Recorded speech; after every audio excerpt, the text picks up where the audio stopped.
What's going on, everyone? My name is Jacob Simpson, and I've been wholesaling real estate now for about 4 years. And in today's video, I'm going to walk you through step by step on how I find a property listed on Zillow, how I go about gathering information about that property, what it looks like when I comp or get an offer number for that property, and then what it looks like to actually submit that offer to the real estate agent. So enough of me talking. Let's go ahead and dive right into this video. All right, so the first thing we want to do is we want to find properties that we can actually reach out to.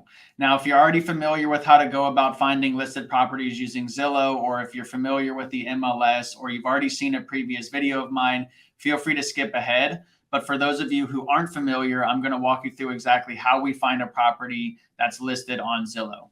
So first, of course, we want to put an area that we're interested in. So let's say we're looking for properties in Montgomery County, or actually we'll do Montgomery County. So we go ahead and do Montgomery County. And what we want to do from here is come up to for sale, and we want to hit this drop down. Now we want to make sure it's for sale is selected. We don't want to have one of these two selected. And then from here, I like to unselect all of these, maybe keep coming soon selected, and then by agent. So by agent and coming soon selected. I like to come over here and I like to put price at like 800,000, or actually in Bethesda, we could probably go up to $1 million. And then I like to unselect all of these. And then I come over here. Typically, I'm not going after properties that are built after the 1990 or after 1990. And then I do days on Zillow, actually none. And then what we can do is we can put words like as is in there, right? And then you can see I already have a whole bunch of these hearted. So I've already gone through this area and looked at these. But basically from here, we'll just click on properties and we'll look at, okay, there's no pictures on here. The property needs a lot of work and it will be sold as is. So this is a great property to go after, but it has been listed for only a day. So, keep in mind that there might be a lot of competition going after this one because it's, fairly new. That's not to say that we can't go after it, right? So what we would want to do is we want to hit save if we're building a list, and then we can go look for some other properties. What I want to do right now is I want to look for a property that's been listed for, let's say, 10 to 15 days or more, and then I'm going to reach out to them. So we'll save this one and we'll move on to the next one. So we can see we have 3 days, 3 days, 9 days, 9 days, 9 days. So let's say we are looking for 10 or days more. So we could come to this one right here. And if we click on this one, we can see if we scroll through the pictures, it's in good condition, but it is outdated, right? It's not a 2022, 2023 remodel. And so that's good for us. So that means that this could be a potential deal that we should go after. And then if we come over here and we look at the description, doesn't really say much. It says 1 full bath, full finished basement, and full bath as is condition. Thanks for showing. So it doesn't really give us that much to work with. So what we want to do from here is we want to scroll down, and typically you'll have the listing information right here under the description. And then you have the agent's phone number. If you can't find the agent's phone number, you could take the MLS number right here, or you could take the agent's name and put it into Google and try to find them that way. In either case, if the number is not on the actual Zillow listing or MLS listing, all you have to do is Google them, and there's a very likely chance that you can find them. And then if not, just call their broker and ask, who the listing agent is on this one, or if you could speak to the listing agent if their name is on here. So let's go ahead and call this agent and see if we can get a hold of them.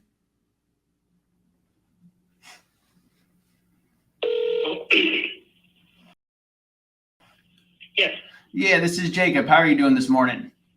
I'm okay, thank you. Yeah, so I was giving you a call in regards to a property I believe you have listed off of. Yes. Yeah, is it still available by chance? Which I'm sorry? It's the one off of in Silver Spring. Oh, yes, yes. Okay, awesome. So I'm actually an investor in the area, and I would love to put an offer on this, but I did have some questions prior to doing so. Did I catch you at a good time? Okay. Okay, perfect.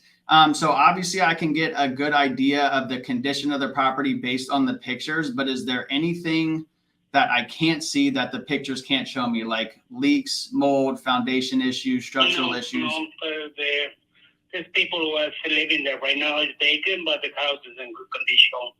Okay, In great. good condition, you say there's no damage. Okay, perfect. And it looks like the roof is fairly new. When was the last time that was replaced?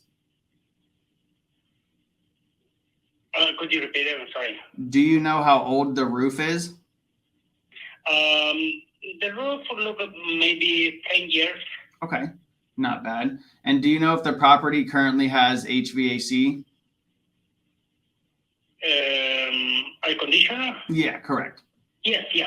Everything is working perfectly. Okay, I awesome. can say, the people who are living there. Did you see the house, or you want to make a offer just according with the photos? No, so I'm actually super familiar with the area. We actually just picked up two, like right down the street.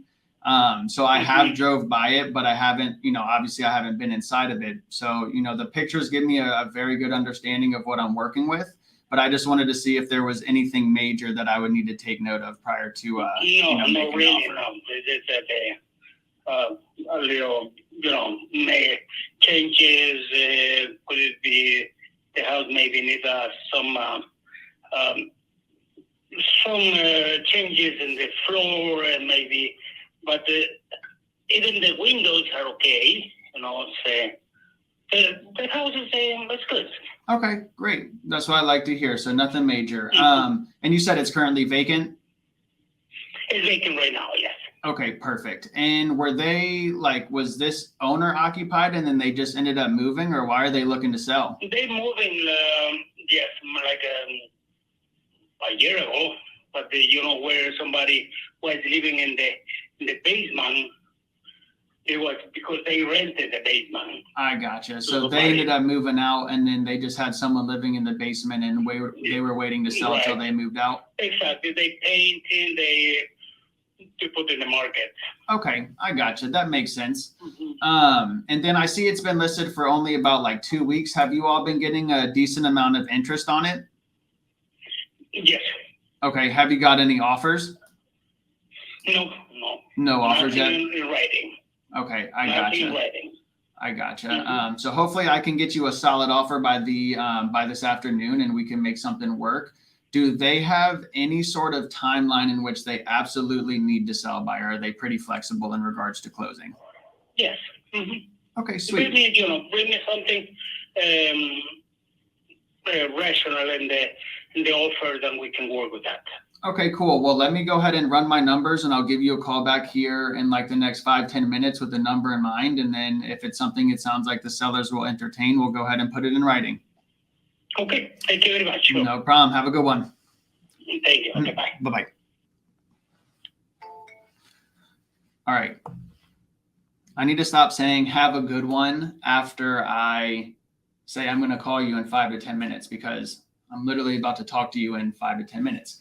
But in any case, now what we want to do is, now that we've gathered that information, we gathered comp, so condition, occupancy, motivation, price, and timeline. Now we want to actually look at what the properties around them are selling for fully renovated. So if we come up here, we see that it's a 4.2, 1,600 square foot. In the DMV market, 1,600 square foot could be just above ground, or it could also include below ground. And so once the property is, or once the basement is turned into living area in this area, it's included in the total square footage. So for instance, if it's 1,000 square foot above ground and then the basement is 1,000 square foot, sometimes it will only say 1,000 square foot on tax records. But once that basement is finished, it might say 1,700 square foot or 2,000 square foot, right? So what we need to do is we need to check, does this 1,600 include the actual, let me make my screen bigger. So what we need to do is figure out, does this 1600 actually include the basement, or is this just the above ground square footage? So if we come over here to facts and features, we can hit this drop down right here, and we can see that the below ground area is 1120. And then if we come over here, we can see the total interior square footage is 1620, above ground is 1120, and below ground is 500. Now, the reason 500 and 1120 is so different is probably because there's a good amount of the basement being used as either unfinished storage and utility area. So that's why you're only showing 500. So it looks like 1620 is probably our total square footage, including the basement. So now what we want to do is we want to look for 4.2's 1620 square foot. What I was getting at though is, let's say this 1620 was only the above ground square foot and it had an 1120 square foot basement, but it was showing 0 right here. I would factor in the basement square footage into the total square footage, because I know that once the basement is finished, it's going to be included in that total square footage. Now, that's only in my market. I know in Denver, they don't include the basement most of the time in the total square footage. So that's going to be market dependent. So just make sure you really take a look at what's going on with the listings that have sold around you. Do they include the basement square footage? And then if you're in other markets, you might want to look at things like if it's a wood frame construction or if it's a concrete block construction, right? So you just want to pay attention to what's going on in your market. So now that we know it's 1620 and it's a 4-bedroom, 2-bath, I like to make a duplicate just so I can see, just so I can go back and reference that. We want to come over here and we want to select sold. We want to take off any filters we have on price. And then we're good to keep home types like this. I like to take off year build. Now, again, that's only in my market because year build isn't really important here. If you're in another market, you probably want to be within 10 years above your year build of the subject property. So if it was built in 1950, you probably want to put 1960 right here, or 1965. Basically, you're looking to stay within the same kind of style build. So from like the 1950s to the 1960s, it might be one style build. And then from the 1970s to the 1980s, it could be a whole different style build and different materials being used. So that's the reason you want to be kind of 10 to 15 years within your year build. So if we scroll down, I like to do sold in the last 90 days or in the last 6 months. And then of course we need to take off any keywords right there. And then we hit apply. Now, if we zoom in, excuse me, again, we're looking for 4.2 1600. So if we look right here, we have a 4.3 2200. We have another 3.2 2200. So all of these are 2200. I have a feeling that ours is probably bigger because we have that basement size is 1120 and it's only 500 right there. So I feel like, or let's see, let's actually look. Home details, show more. So we have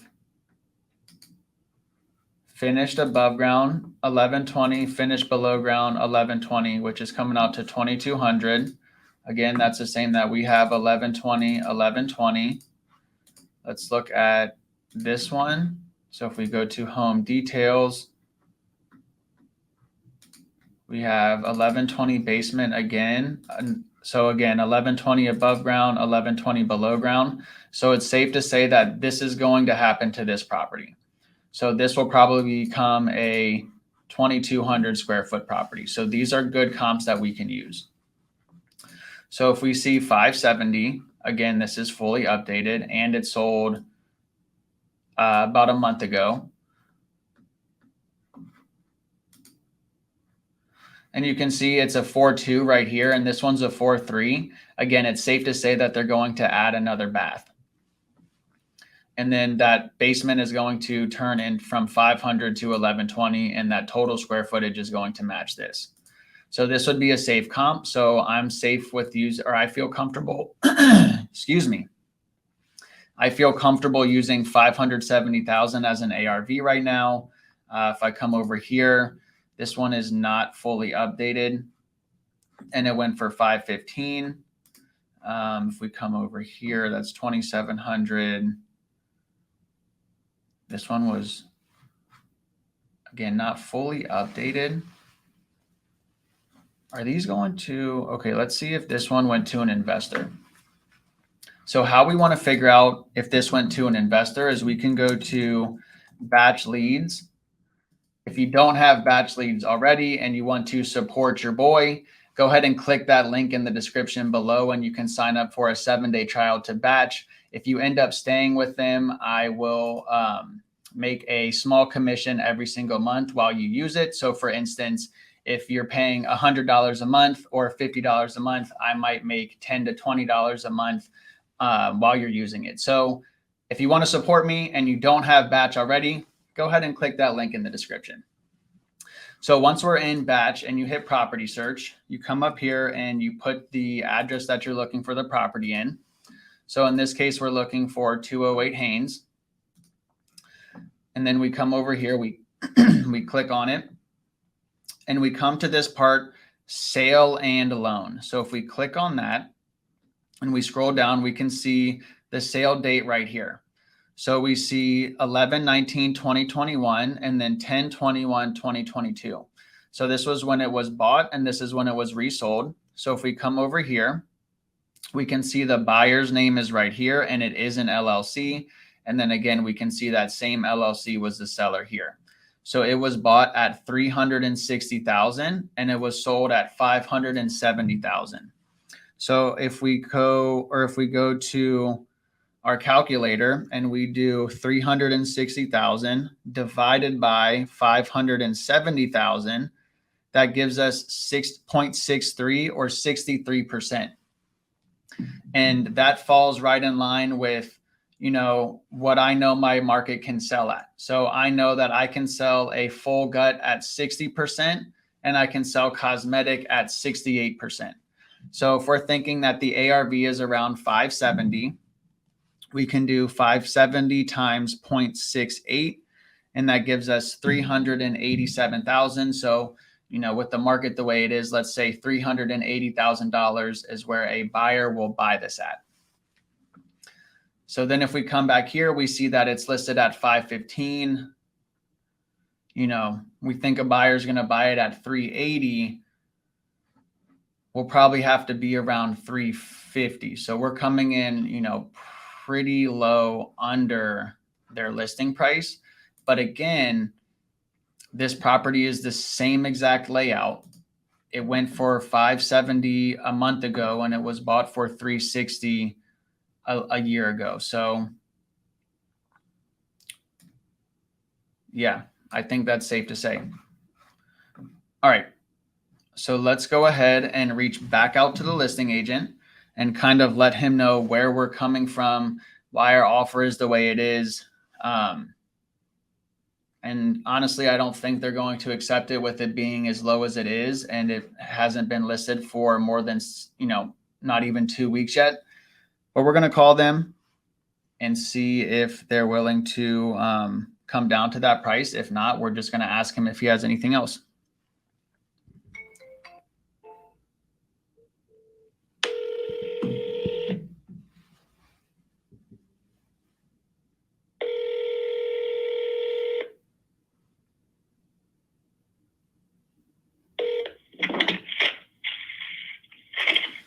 Hey. Yes. Yeah, this is Jacob. So I was running my numbers and I was looking at some of the properties that had sold fully renovated in the area. Okay. And it looks like 208 Haynes Street was picked up about a year ago at 360 and sold fully renovated at 570. It was like a full-blown renovation. And then it sold about a month ago. So, you know, I'm thinking that once we have it fully updated, we'll probably land right around that 570 mark as well. But unfortunately, that puts us right in the range as a purchase price around that like 350 to 370 point. And this, I don't think the sellers will entertain that given that the listing price is at 515. Do you think, they might entertain it? It's okay. Anything that you have to put in writing, and I have to present to the seller. Okay. I'll go ahead and put something together then and send it over. Do you have any other properties that could be a good flip or rental by chance? Yes, it's coming soon, and Estelle. It's you check in the MLS, Estelle Ross in Silver Spring. Mm-hmm. There's the house is in good condition. You have a perfect condition. Okay. Do you mind texting me over that address? Okay, I'm gonna do. Okay, perfect. And then I'll go ahead and I'll email you over all of my terms. And if it's something your sellers entertain, we'll go ahead and draft up a contract and see what we can do. All right. Okay, sure. All right, Jose. You have a good one. Okay, bye. Thank you. Bye-bye. All right, so a couple things that I didn't necessarily like on this call was one, when I ended that call, I should have asked for his email, or I should have at least confirmed his email. I should have said, hey, I have your email right here. Is this it?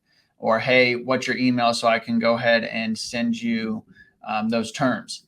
It's not the end of the world. Worst case scenario, I can just call him back or send him a text message and say, hey, can you send me your email? But again, it's always good to verify that information while you have them on the phone. The other thing was when he mentioned that property was in good condition or great condition, I should have, instead of saying, can you send me that address? I should have just said, hey, I'm not looking for anything in great condition. I'm looking for something that could be a potential flip, or that I could, pick up, fix it up, and then rent it out. Right. All right. So we're going to go ahead and send him over an offer. I'm not necessarily sure that the sellers will entertain it, but again, you never know, especially in this market.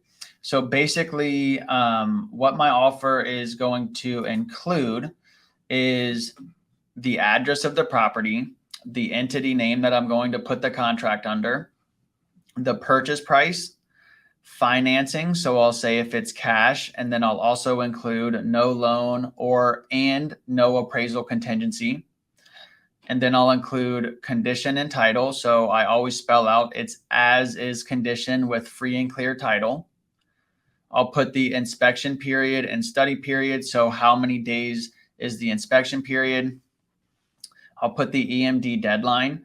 So a lot of times EMD will be due the following day after ratification or 3 days after ratification. I personally like to do my EMD to be due at the end of the inspection or the study period. But again, that's going to be very dependent on, how well you are at negotiating. It's going to be dependent on what the sellers are open to, and also the other offers and competition that's in your market, right?